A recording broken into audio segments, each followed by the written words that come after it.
Magandang hapon po sa ating lahat. Today is the Bonifacio Day, no?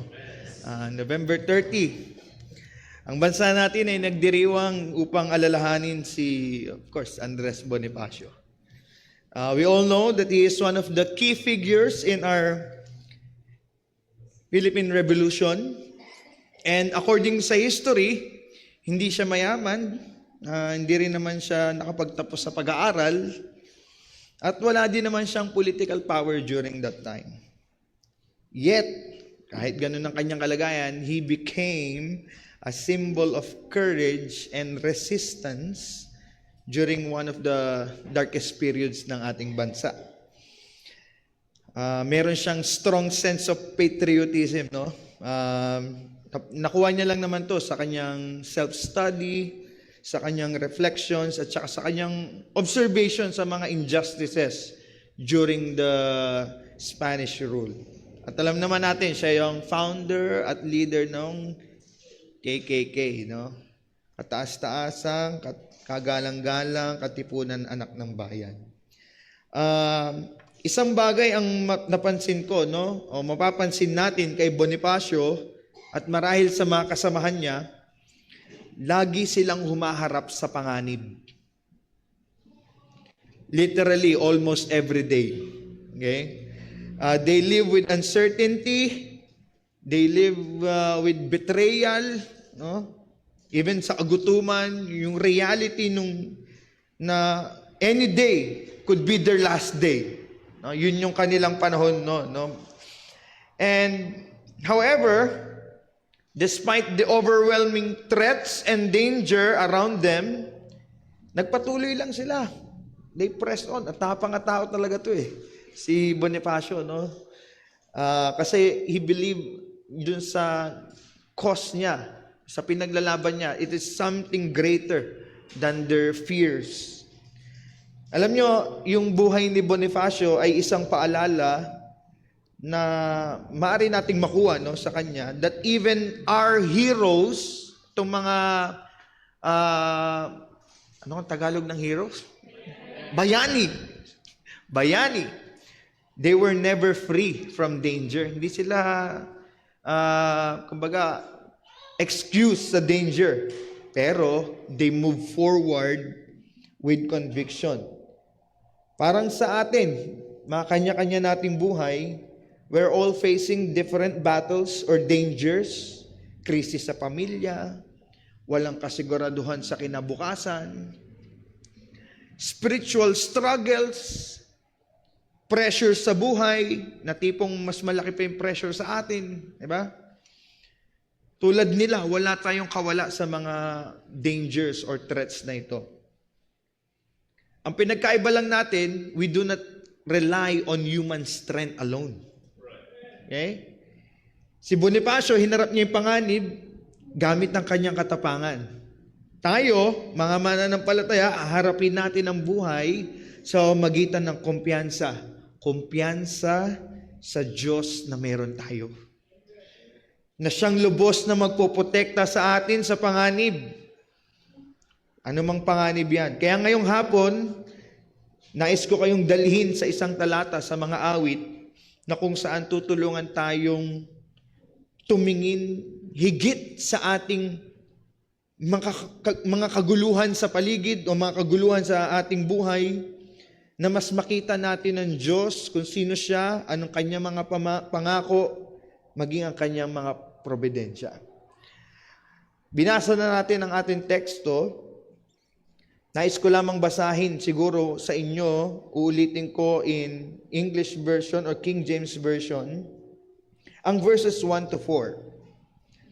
Sabi dito, He that dwelleth in the secret place of the Most High shall abide under the shadow of the Almighty. I will say of the Lord, He is my refuge and my fortress. My God, in Him will I trust.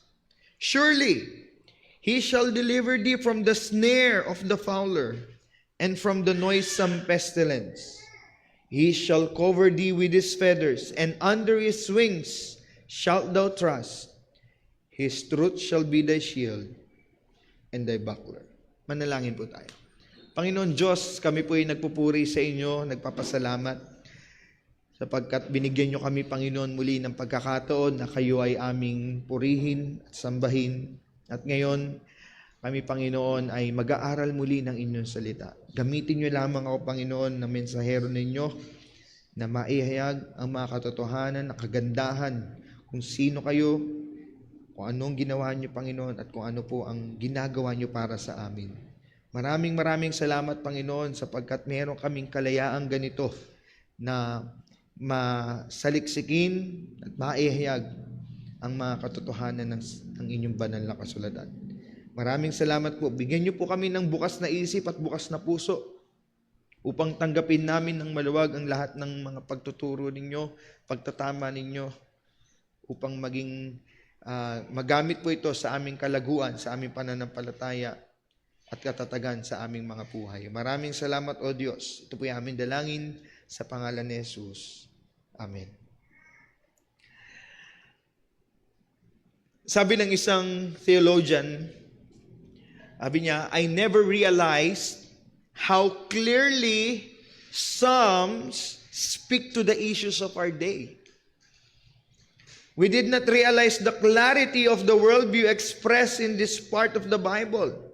So, simple lang, sinasabi niya na ang Book of Psalms ay hindi lang po ito basta mga kantang isinulat o kinompose upang awitin, but it also touches on real life issues na makakatulong sa atin. At hindi lang ito patungkol sa real life issues, binibigyan din tayo nito ng malinaw na pananaw patungkol sa Diyos, na siyang pinakakailangan natin sa gitna ng magulong, delikado at pabago-bagong mundong ginagalawan natin habang tayo nabubuhay. Sabi nga ng narinig kong preaching sa isa nating kaibigang pastor, the only constant in this universe is none other than God, the attributes of God. At makikita natin yan dito sa ating samong binasa. Kung aaralin natin itong particular na chapter na to, hindi kilala kung sino ang nagsulat, the writer, pero yung tema ay malinaw. This is a song of security, a song of trusting God as our protector. The psalmist, habang inaawit niya to, habang sinusulat niya to, he considers God to be his refuge, to be his fortress, the basis of his security and protection. At pinakita niya rin naman dito yung mga realidad ng kapahamakan, such as death threats, yung plagues, yung wars, at marami pang iba. In short, real and intense danger were present during their time, just like nowadays. Diba? Kung delikado, sa tingin mo, delikado na yung panahon natin ngayon, ganun din sa kanila noon. Delikado din. Okay?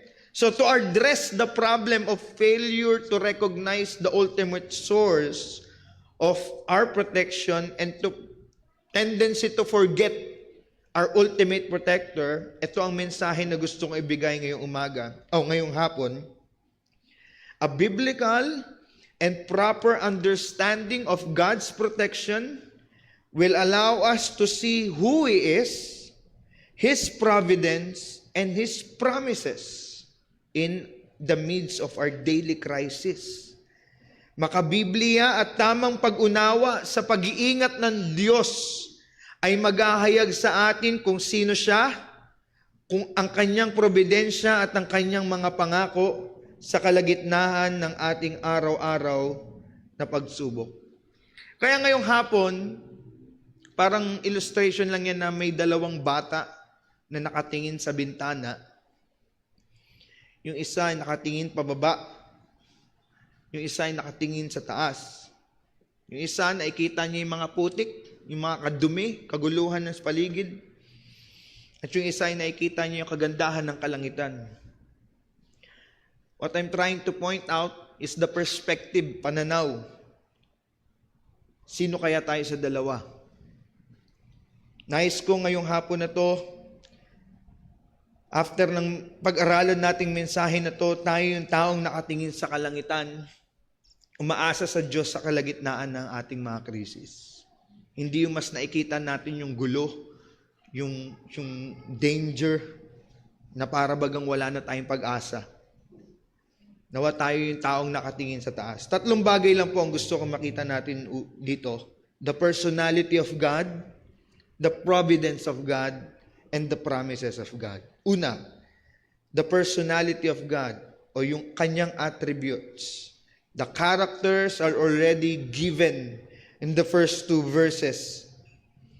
Actually, this is the testimony ng psalmist. In the Bible,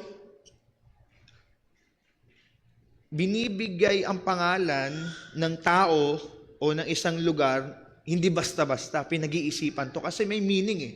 May meaning. Parang sa atin, tayong mga magulang, diba? Hindi naman tayo basta-basta nagbibigay ng pangalan.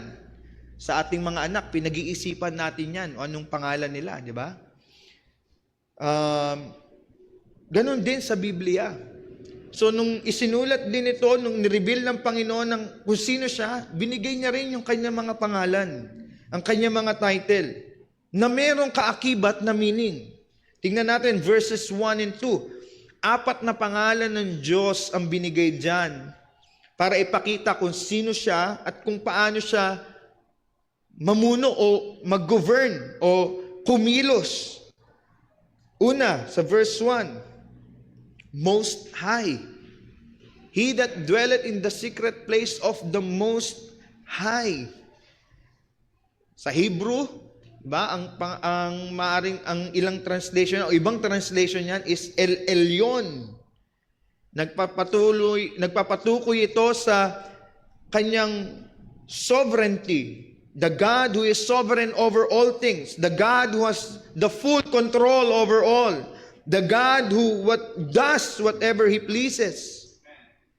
And because He is in the supreme authority, okay, of course, He is the sovereign God and all things are under His control. Okay, yun yung ibig sabihin ng Most High. Pangalawang pangalan o pangalawang title, yung nasa dulo. Under the shadow, shall abide under the shadow of the Almighty. In Hebrew, ito naman yung tinatawag na El Shaddai. Hindi yung El Shaddai dun sa sa Quirino. El Shaddai is a title and name of God, and it's derived from the word mountain. So, pinipicture nito, God is standing at the top of the mountain. He is the overpowering Almighty One.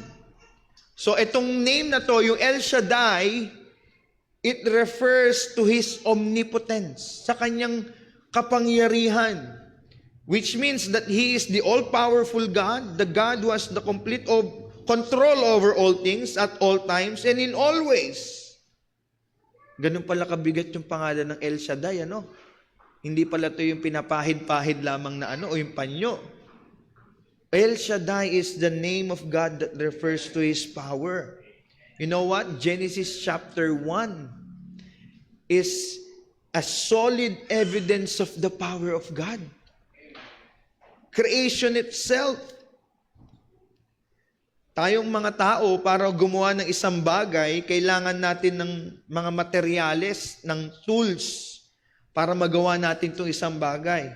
But when He created the world, He just simply speaks. Let there be light, and that's power. Hindi natin kaya yun. Ang Diyos lang. And take note, everything was created from nothing. Okay? Special lang tayong mga tao, tayong mga nilalang ng Diyos na talagang tayo hinubog niya. But the rest, He just simply speak. And that's the power of God. Pangatlong pangalan na binigay niya rito, verse 2. I will say of the Lord. Kung mapapansin nyo, it was written in capital letters. Sa Hebrew, this is Yahweh or Jehovah. This is the personal name of God or the proper name of God. O yung sinasabi nating, I am that I am. Itong pangalan naman ng Panginoon ito, this refers or this implies redemption. Pagliligtas. The God who redeems. This is the covenantal name of God because it shows His special relationship with His people. So itong pangalan ng capital L-O-R-D, nagpo-portray ito ng pag-ibig ng Diyos. Bigyan ko lang kayo ng konting trivia, no? Yung mga skriba, nung sinusulat nila ang Biblia, kinakopy nila, there are strict rules during their time when they are writing this name, itong capital L-O-R-D. Unang rule nila, kailangan sila'y bagong ligo. Totoo. The scribe must take a bath first. And before they actually write the name, kailangan yung pen na pansulat nila, bagong dip dun sa ink. Kasi alam naman natin, ganun dati, no? Sinasawsaw. And then, so ganun nila nire-regard. And etong name na ito, they will only mention this name on special occasions or once a year. This is how they respect and give reverence to this name of God, to this personal name of God. At pang-apat na pangalan, verse 2 again, di ba? I will say of the Lord, He is my refuge and my fortress, my God. In Him will I trust. It is translated in Hebrew as Elohim. This is the official title ng ating Diyos that relates also to His power and to His might. So ang complete meaning nitong Elohim or yung God, G-O-D, strong one or the putter forth of power. The Almighty One, all-powerful one who is faithful and true. Now, it is very clear that the psalmist, itong writer na to, he is 100% convinced that God is his ultimate protector. His security is found in God. How about you? How about us? Imagine nyo, the psalmist is singing happily because he understands that his ultimate protector is the Most High, the Almighty God, the Redeemer. Doon pa lang, solved na. Alam na natin. Ano pang hahanapin natin? Kumpleto na. But wait, there's more. Hindi lang pangalan ang binigay ng Panginoon dito o ng psalmist dito, binigay niya rin dito yung apat na ligtas, pinakaligtas na lugar sa buong mundo. So ang tanong natin, where's the safest place in the world? Balik tayo sa 1, verse 1. The secret place of the Most High. He that dwelleth in the secret place of the Most High. Ngayon, ano ibig sabihin nito? It refers to God's hiding place or yung habitation of God. Of course, this is a figurative expression that signifies nothing more than to put ourselves under the will of God. So yun yung tinutukoy dyan. Pangalawa, dyan pa rin sa verse na yan. Pangalawang lugar, under the shadow of the Almighty. Alam nyo, sa Biblia, when the Bible uses the term shadow, most of the time, it signifies protection. Okay? Katulad din naman sa totoong buhay, di ba? Kapag ang araw, tirik, di ba? Sa katanghalian, ngayon, katulad ngayong hapon, lagi tayong naghahanap ng lilim. Tama? Ng shadow. Para maprotektahan tayo sa init. Kaya nga na-imbento ang sombrero, ang waiting shed, ang payong, di ba? Yan ang purpose niyan. So, under the shadow of the Almighty. Pangatlong lugar, my refuge. Verse 2. He is my refuge. Sa Tagalog, kanlungan. A shelter from danger. A safe place. In our time, Pwede natin itong tawaging evacuation centers. Alam nyo, in relation to war, nung panahon nila, a refuge, this is where the wounded soldiers run. Yung mga sugatang sundalo, dito tumatakbo para magpagaling at magpagamot sa refuge. And then yung pang-apat na lugar, ang kasunod niya lang, my fortress. Katibayan. A strong, secured place. Now, in military, this is a fortified defensive structure where fighting soldiers hide. Kanina, yung mga sugatang sundalo doon nagtatago. Itong fortress naman, dito naman tumatakbo yung mga lumalabang sundalo para makipagbakbakan. So, these places or these descriptions signify that God, our Most High, the Almighty One, the Redeemer, He is the safest place in the world. Siya. Not in our own houses, concrete houses, full of CCTV or full of lock system. Diba, ngayon may mga fingerprint pa. Not even in our workplaces, not even here in our chapel, or even doon sa Malacanang or White House na meron pang tinatawag na bunker doon sa baba, di ba? Na kung saan pag nagkagera, doon pupunta yung presidente. Not even in the presence of a brotherhood. Di ba? Yung mga fraternity na yan, pag grupo ka, sige, poprotektahan ka namin. Nor in any other place, but only in God. God's protection is not something He gives. It is something He is. Siya mismo ang ating protection. Now, let me tell you this. If you are in God, you are safe kahit nasaan ka.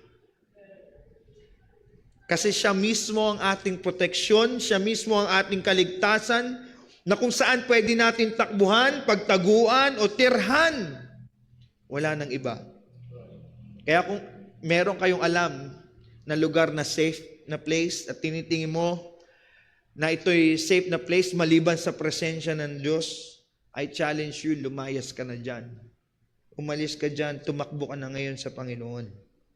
Run to God now. Ngayon ang tanong, paano ka makakapunta sa lugar na binabanggit ng psalmist? Simple lamang. Sa verse 3, sinabi niya doon, by simply putting our faith or trust in God. In Him will I trust. Alam niyo, this is the great and comforting truth. All those who have relationship with the Lord, with God, they are constantly safe. Kung ikaw ay nasa Panginoon, you are constantly safe under His protection. Therefore, sa kabilang banda, kung wala ka sa Diyos, wala kang personal na relasyon sa Diyos, you are not with Christ, I'll tell you this frankly, you are in danger. Danger in a sense na sa kapahamakan na aharapin mo. Kaya kung ikaw ay nasa Panginoon na, protektado ka na. Huwag mo nang tangkain, umalis pa. Ha? Pangalawa, so nakita natin yung personality of God. Pangalawa, providence of God. The providence of God. Kahapon, alam ko na topic ito sa ating isa sa mga session. Pero nais kong sabihin, ang providensya ng Diyos ay napakahalagang pag-aralan. Alam niyo, ang providensya ng Diyos, ang pangako ng Diyos, hindi niya naman pinangako sa ating mga mananampalataya na hindi na tayo makakaranas ng difficult or dangerous situations. Wala siyang pinangakong ganun. Tulad nga ng Sunday school natin kanina, may mga simbahan na nagtuturo ng ganun.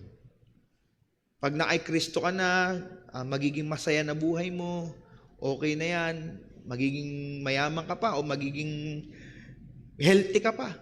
Diba? Pero walang ganong tinuturo ang salita ng Diyos. Sabi nga ni Ligon Duncan, God intends every Christian to experience safety and security in an unsafe and unsecure world. Paano nga naman natin mararanasan yung safety? Diba? O madidetermina yung salitang security kung hindi tayo ilalagay ng Panginoon dito sa mundong ito. Alam nyo, itong mundo na to, sabihin natin, delikado sa lahat ng anggulo. Pero mas ma-appreciate natin yung protection ng Diyos kasi hanggang ngayon, pinoprotectionan niya pa rin tayo. Kahit nandito tayo. Katulad na sinabi ng psalmist, because of God's providence, we are secured at all times. We are secured in all kinds of dangers. Verse 6, tinitin niyan. And we are secured in all kinds of circumstances. Now, medyo linawin lang natin, ano nga ba yung providensya ng Diyos? Magkaiba ito sa sovereignty of God, but those two, they work together. Sovereignty means God is in control over all things. Now, ang providensya naman or providence, God works as the sovereign one. So, ang providence, it includes the sustaining work of God in His creation. Hindi lang basta kontrolado ng Diyos ang bawat pangyayari o lahat ng bagay, siya rin ang dahilan ng lahat ng bagay at ng lahat ng nangyayari. So, in His sovereignty and in His providence, God does not only determine the ends, but He controls all necessary means to accomplish those ends. Now, ang tanong, kung ganun ang pananaw natin, ibig sabihin ba nito, lahat ng kahirapan sa mundo, kasama na sabihin na natin yung pandemic, yung COVID, lahat ng nangyayari sa bansa natin ngayon, lahat ng nangyayari sa buhay mo, ay tinakda at pinlano ng Diyos? Kasama yon? The answer is, yes. Bakit? Kasi nga, uulitin ko, hindi pinangako ng Diyos na sa buhay ng isang Kristiyano ay magiging stress-free ka, problem-free ka, sickness-free ka, magiging meron kang tinatawag na financial freedom. Walang pinangako ng Diyos na lahat yun ay mararanasan mo, garantiya lahat mararanasan mo. But in His providence, I'll tell you this, we are safe even in the midst of real and intense danger. Tingnan niyo verse 3. This is the assurance. Surely, He shall deliver thee. I like the word surely. Ito yung nagbibigay sa atin ng katibayan. Surely, that the power and the omnipresence of God will protect us. Tingnan niyo, sinabi diyan, from the snare of the fowler, o yung mga patibong. Pag sinabing snare, patibong. So, ibig sabihin, pag patibong, ibig sabihin, hindi mo nakikita. Hindi mo nakikita o unseen or unforeseen danger. Yung sumunod naman, sinabi diyan, from the noisome pestilence. Pag sinabing noisome, maingay, destructive, deadly. Nagpapatukoy naman to sa obvious na danger or yung nakikitang danger. So these two represent dangers that we cannot predict or we cannot control. Nakikita man yan o hindi, God is present and able to deliver His people from such dangers, from such attack of our enemies. And in His providence, kaya niyang gamitin yung mga bagay na nangyayari sa atin to secure us, to protect us. Ngayon, paano in-illustrate ng psalmist ito? Verse 4. In-illustrate niya yung protection ng Diyos sa verse 4. God is portrayed here as a mother bird, protecting His young, o yung mga inakay, tayong mga inakay. Sabi niya dyan, He shall cover thee with His feathers, and under His wings shalt thou trust. Alam nyo, nung 2009, when I was in high school, isa sa mga elders namin sa church, binigyan ako ng mga kalapati. As in, lahat ng kalapati niya, kasama kulungan, kasama patuka. Bigla na lang pumunta sa bahay, sabi niya, ikaw na mag-alaga nitong lahat. Hindi ko na alam. Siyempre, ako naman, wala akong magawa, kundi tanggapin. Wala pa naman ako experience kung paano alaga. Buti na yung mga kaibigan ko, marunong. So, wala akong no choice, kundi accept ko na lang yun, ano? So, as the time went by step, natutunan kong alagaan mga kalapati. May dalawang klase yan, racing pigeon, merong din fancy pigeon. Pag fancy, yun yung mga pang-show, iba't ibang klase itsura. Pero dalawang bagay natutunan ko sa mga kalapati. Una, pigeons are faithful and loyal. Sana all. Sana. Buti pa mga kalapati, no? In fact, if they recognize you as their owner, tas yung bahay nyo talagang tinuring niyang bahay mo, bahay nila, they will, magiging loyal yan sa'yo. Kaya nga yung tinatawag nila, batcher. Babalik at babalik yan. Where, kahit saan mo ibato yan, kunyari dito ka sa Bulacan, binato mo sa Sorsogon o sa malayong lugar, Pampanga, uuwi yan dito. Kasi scientifically, meron din silang sense of north, kaya nakakabalik sila. Kaya nga ginagawang racing yan eh. Nagiging pustahan yan, yung mga kalapate. May nilalagyan lang nila ng tracker dito, kasi ite-text mo lang yon. Pag ikaw yung nauna, may premyong tatanggap sa'yo. O matatanggap mo. So, sila yung mga loyal talaga. Loyalist to mga to. Actually, naranasan namin yan. Nung kami lumipat ng bahay, umuwi pa rin sila doon sa dating bahay. Doon pa rin sila. Kahit alam nila. Kaya ang ginagawa namin pag gano'n, huhulihin lang namin sila, hahayaan ulit namin na ma-experience nila na ito yung bahay na nila. Kaya ang tawag namin, binabagwisan namin sila para hindi makaligpad. Hanggang sa tumubo na lang ulit, masanay sila sa lugar, doon na nauwi.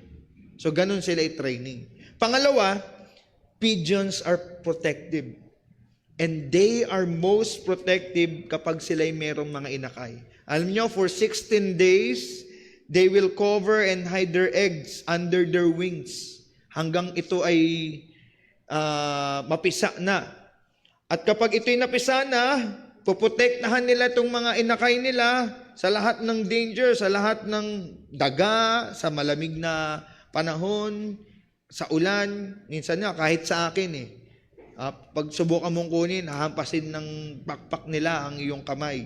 No? Ganon sila magprotekta sa kanilang mga inakay. And interestingly, that's what the psalmist used to illustrate God's protection. Hindi ko alam kung nangangalapati rin siya nung panahon na yan o may alaga siyang ibon, pero na-observe niya. No? This is what God is doing right now to us, His children. He is protecting us under His wings from all kinds of danger. Pero ito, take note nyo lang to. Ikaw ay protektado lamang kapag ikaw ay nasa ilalim ng kanyang pakpak. So kung malayo ka, pilit mong nilalabas ang sarili mo sa pakpak ng Diyos, delikado ka. Diba? Nasa delikado kang sitwasyon. Sabi nga ng isang pastor, our security is not in the absence of danger. Our security is in the presence of God. Kapag tayo nasa presensya ng Diyos, nasa ilalim na ng kanyang pakpak, yun, secured tayo, protektado tayo. Di ba, sabi niya nga sa verse 9, because thou hast made the Lord, which is my refuge, even the Most High, thy habitation. Ito yung challenge. Let us make God our dwelling place. Ang ating maging tirahan. Tapos anong sabi? Verse 10, there shall no evil befall thee, neither shall any plague come nigh thy dwelling. Walang makakalapit o walang makakapag-alis sa iyo sa proteksyon ng Diyos. Kaya pag tinanong ka, anong address mo? My home address is God Himself. He is not just our temporary shelter, He is our permanent home. Tingnan niyo verse 11 and 12. Additional providensya to ng Diyos. For He shall give His angels charge over thee, to keep thee in all thy ways. They shall bear thee up in their hands, lest thou dash thy foot against a stone. One of God's means to protect us is sending His angels. Alam nyo, Daniel chapter 6 verse 22, kung naalala nyo yung storya ni Daniel, pinotektahan ng Diyos si Daniel sa mga leon, pinadala niya yung kanyang anghel, di ba? Para pigilan yung mga bunganga ng leon, di ba? Para hindi siya kainin. Now, let me be clear. This passage, itong verse 11 and 2, this shows divine supervision from God. Not superstition, okay? Pero kung mapansin nyo, ito rin yung kinote ni Satan sa ating Panginoon Kristo when he tempted, di ba? When he tempted Jesus, nung tumalon, anong sabi niya? Itong verse na mismo na to. Pero minisquote niya, tinanggal niya yung part na keep thee in all thy ways. Kung titingnan niyo sa Matthew chapter 4. In reality, one task assigned to angels is to carry out the sovereign protection of God through humans, over humans, I mean. At makakapag-testify yan, no, kung titingnan natin sa Old Testament, yung mga propeta natin, yung mga patriarchs natin, they recognize that God's supreme guidance and protection, inuutusan niya ang kanyang mga anghel. Diba? Marami yan. Genesis chapter 19, sa Genesis chapter 24, Genesis 32, marami pang verses. 2 Kings, Isaiah. And even in New Testament, meron din Matthew 18 and Acts chapter 8. So, therefore, as we can see it more clearly, it is not that God will not spare or will spare us, in all of these hard circumstances. Hindi ibig sabihin na hindi niya na ipaparanas sa atin yan. But He promised that He will deliver us, He will cover us during these times. Kahit yung mga maliit na bagay na nangyayari sa iyo, o mangyayari sa buhay mo, maaaring gamitin niya ng Diyos para sa kaligtasan mo. Now, let me give you an example. Personal testimony ko. Noong ako'y papunta ng school, merong isang araw, sobrang dalang nung jeep no dumating. Late na ako, sobrang dalang pa nung jeep. Then may isang jeep na, sa amin kasi sa Rizal, uso yung patok. Kung napapanood nyo, pag sinabing patok, talagang mabilis to. Tsaka malalakas yung sounds. Alam mo nang yung jeep na yun, yung talagang malalakas yung speaker, pag nandun ka sa loob, gumaganon yung buhok mo. Pag nasakay kayo sa Montalban, merong binungonan, may mga ganyan yan. Patok ang tawag doon. So dumating, sabi ko, okay to, mabilis ako makakarating. Pinara ko siya, pero sa sobrang bilis niya, hindi niya ako nakita. So, dire-diretso lang siya. So, medyo na bad trip ako, sabi ko, ang tagal ko na naghintay, yung jeep na dumating, ang dalang na nga, nalagpasan pa ako. Then may sumunod, karag-karag na jeep naman, no? Nasakyan ko, ang bagal magpatakbo kasi matanda na yung driver. Hindi naman ako nang-asasay. Pero ganon, hindi ni-describe ko lang, ano? Tapos ang masakit nito, lahat ng kanto tinitigilan pa. Kasi nag-aanong ng pasahero, di ba? Minsan, naasar tayo, di ba? Nagmamadali ka na, tapos biglang, pasensya na po, magpapagas lang, di ba? May ganun pa. Imagine, malilate ka na, ganun pa yung nasakyan mo. Then, along the way, nakita ko yung jeep na pinara ko nung una, na aksidente, bumangga sa poste. Sabi ko, bigla ako na-realize, Lord, thank you. Salamat. Ito yung sinasabi nating probidensya na minsan hindi natin nakikita o na-appreciate kasi nakafocus tayo sa sarili nating kapakanan. Pero ganun kumilos ang Diyos. Lahat ng bagay na nangyayari sa buhay mo, maliit man yan o malaki, para yun sa iyong kabutihan, para sa kanyang kapurihan. Lahat yun orchestrated niya. Then in verse 13, sabi sa verse 13, then thou shalt tread upon the lion and the adder. Sa Tagalog, binasa natin kanina, ahas, cobra, the young lion, and the dragon. Ito, dragon still, ahas pa rin to, serpent. O sa ibang salin, ito ini-interpret nila bilang sea monster. Now, ano lang ibig sabihin nito?